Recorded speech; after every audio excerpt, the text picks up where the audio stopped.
Elgar live न्यूजमध्ये आपलं स्वागत आहे। ईव्हीएम मशीन लोकशाहीला घातक, ती बंद व्हावी त्यासाठी राष्ट्रवादी पार्टी, शरद पवार गट व भारत मुक्ती मोर्चाच्या माध्यमातून देवरीमध्ये मोर्चा काढून एसडीओ साहेबांना निवेदन देण्यात आलेलं आहे व त्या कार्यकर्त्यांचं काय म्हणणं आहे आपण ऐकून घेऊया। एल्गार लाईव्ह न्यूजमध्ये आपलं स्वागत आहे। आपण या अधिकारी यांच्या कार्यालयावर धडक एक मोर्चा देऊन या ठिकाणी ईव्हीएम हटाव देश बचावचं नारा देऊन यांनी या ठिकाणी अधिकारी यांना निवेदन दिलेलं आहे। त्या संदर्भात त्यांच्या काय मागण्या आहेत, ईव्हीएम बद्दल काय आहे हे आपण जाणून घेणार आहोत। तरी आपण आपलं नाव सांगून काय कोणत्या पक्ष म्हणजे काय कोणत्या पदावर आहात आणि कशाबद्दल आपण ईव्हीएम हटाव कशासाठी करत आहात याबद्दल माहिती द्या। मी भूमेश सेंडे, राष्ट्रवादी शरद पवार चंद्रगड तालुका अध्यक्ष आमगाव या पदावर मी कार्यरत आहे आणि आज संयुक्त रूपाने म्हणजे शरद पवार साहेब आणि वामन मेश्राम साहेब यांच्या आदेशानुसार आपण त्यांच्या नेतृत्वात आज आपण इथं ईव्हीएम हटाव देश बचाव हे नारे देऊन इथं आपण एक आंदोलन केलेलं आहे आणि या प्रसंगी मी बोलू इच्छितो मित्रांनो, ईव्हीएम जोपर्यंत आहे तोपर्यंत लोकशाही धोक्यात आहे आणि याचे सावट आपण आज पाहत आहोत। देशाच्या राजधानीमध्ये शेतकरी बसले असता आपल्या फक्त हक्काची मागणी करत आहेत, तर हे ईव्हीएम मशीनद्वारे निवडून आलेली सरकार म्हणजे मोदी तानाशाही सरकार हे किती मोठ्या चमडीची आहे हे आज आपल्याला दिसून येत आहे। तिला अजूनपर्यंत चटके लागलेले नाही आहेत एवढे लाखो लोक आणि आमचे जे वकील वर्ग होता, जो न्यायकारी वर्ग होता, तो सुद्धा देशाच्या राजधानीमध्ये त्यांच्या बी नेतृत्वात ईव्हीएम हटाव देश बचाव हा आंदोलन चालू आहे आणि आज आम्ही इथं करत आहोत। तर म्हणजे सरकारला सांगू इच्छितो की सरकार तुम्ही जेवढा तानाशाही कराल तेवढाच या देशामध्ये उद्रेक होईल आणि उद्रेक झाल्याच्या नंतर प्रत्येक तानाशाहाचा नायनाट होते आणि खरोखरच जर आज आपण मित्रांनो जागा नाही झालो तर येणारे निवडणूक हा निवडणूकच राहणार नाही आणि लोकशाही खऱ्या अर्थाने संपुष्ट होईल। म्हणून म्हणतो मी डॉक्टर बाबासाहेब आंबेडकरांनी जो आपल्याला हक अधिकार दिलेलं होतं, आपल्याला लोकशाहीचा हक अधिकार दिलेले होते, आपण म्हणजे या देशातला गरीब वर्ग किंवा श्रीमंत राजा असो किंवा एक नोकरदार वर्ग असो सगळ्यांना समान अधिकार दिला होता, तो म्हणजे लोकशाही आणि लोकशाहीमध्ये मतदान करण्याचा अधिकार दिला होता आणि तो अधिकार आता सध्यामध्ये धोक्यामध्ये आहे, म्हणजे धोक्यामध्ये एकदम संपुष्टात म्हणजे शेवटच्या टप्प्यामध्ये आलेला आहे। तर म्हणून या प्रसंगी आम्ही आज आपण या सरकारला जागा करण्याचा आणि त्यांना कुठेतरी जाग येईल म्हणून आपण हा जहाज आंदोलन आपल्या या देशामधला जो निवडणूक आयोग आहे ते म्हणत आहे की ईव्हीएम मशीन सेफ गार्ड आहे, व्यवस्थित आहे असं त्यांचं म्हणणं आहे। त्याच्यावर तुमचं काय आहे?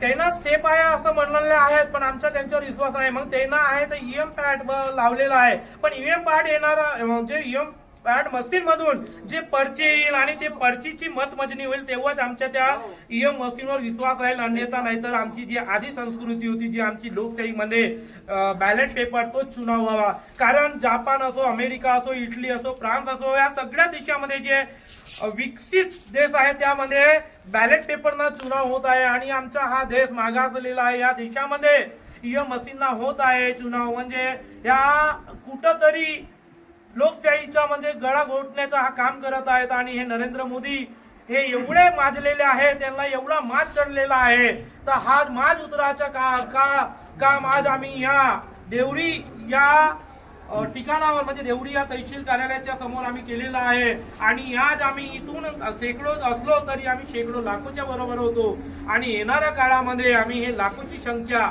मुंबईच्या या आता येणाऱ्या म्हणजे 25 तारखेला आमचा एक ईव्हीएम हटाव देश बचाव अजून मोठ्या संख्याने शाळा आहे का? हॅलो मॅडम, आपण सुद्धा सहभागी झालेले आहेत, काय तुमचं काय मत आहे?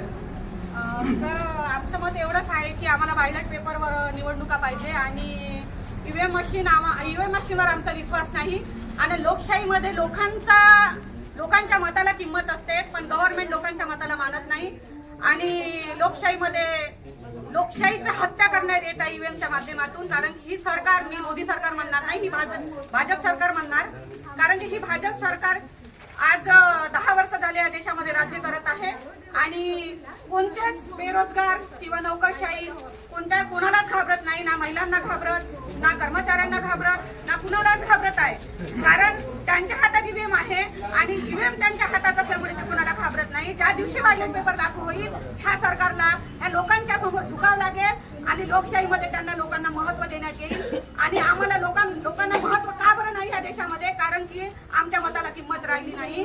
आमच्या महापुरुषांनी जो संघर्ष केला आणि त्या संघर्षामुळे आम्हाला जो संविधानिक अधिकार मिळाला, जो बाबासाहेबांनी आम्हाला मोठ्या कष्टाने आपली 4 लेकरं मारून, आपली पत्नी मारून जो आम्हाला हक अधिकार दिला संविधानाच्या माध्यमातून वोट करण्याचा, तो वोट करण्याचा अधिकार आम्हाला ईव्हीएमच्या माध्यमातून आमच्या वोटाचा अधिकार मिळवला गेला. तर आमची एकच मागणी आहे, आम्हाला बॅलेट पेपर पाहिजे, अन्यथा आम्ही बूथ लेवलवर ईव्हीएम फोडण्याचे काम करणार आहोत.